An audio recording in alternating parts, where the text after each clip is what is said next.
नमस्कार। आज म सटुङ्गलको हरियालीबाट दिदीहरूलाई लिएर भुवनेश्वरी जाँदैछु। मेरो युट्युब च्यानल श्री ज्वाला भैरवनाथ सर्भिसबाट तपाईँहरूलाई भुवनेश्वरी दर्शन गराउँदैछु।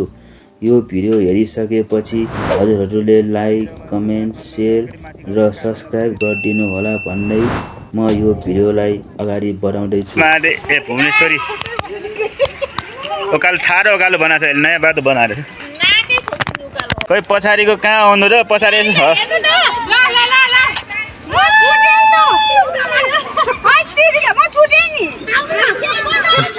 भुवनेश्वरी। ल दिदी हामी कहाँ भुवनेश्वरी है दिदी? ल है हाम्रो युट्युब च्यानल पनि छ है दिदी? हजुर, श्री ज्वाला भैरव सर्भिस भनेर। ल आउनु हजुर।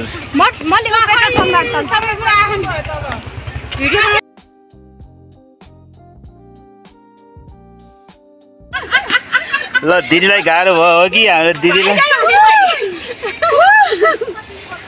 भुवनेश्वरी हिँडेको गाडी रोकेर भुवनेश्वरी पार्किङबाट है 2 मिनट पनि 15 देखि 20 मिनटमा पुगिन्छ है हामी।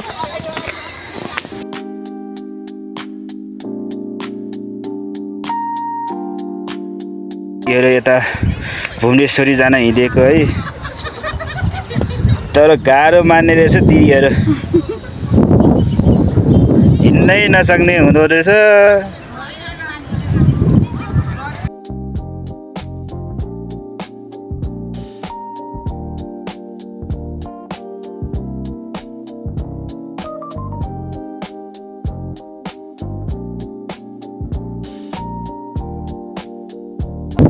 ल रमाइलो काठमाडौँ अलिकति माथि गएपछि काठमाडौँ पुरै देखिन्छ यहाँ।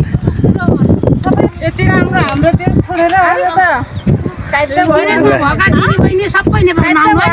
यस्तो घुम्ने ठाउँ छ है दिदी? हेर्नु त पुरै काठमाडौँ भ्याली देखिन्छ। काठमाडौँ भ्यू पनि मजाले देखिन्छ। कार्बेस्थली स्थित शान्तिधाम भुवनेश्वरी जान हिँडेको ठाडो उकालो।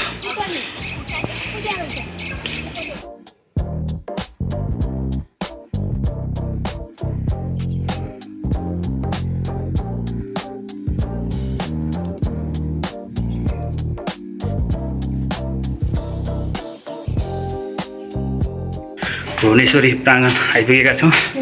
सबैभन्दा बढी हिँड्न सक्ने दिदी चाहिँ उहाँ हुँदो रहेछ होइन त? यस्तो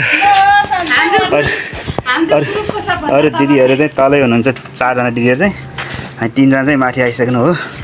सजिलो गरी सजिलोसँग होइन भुवनेश्वर।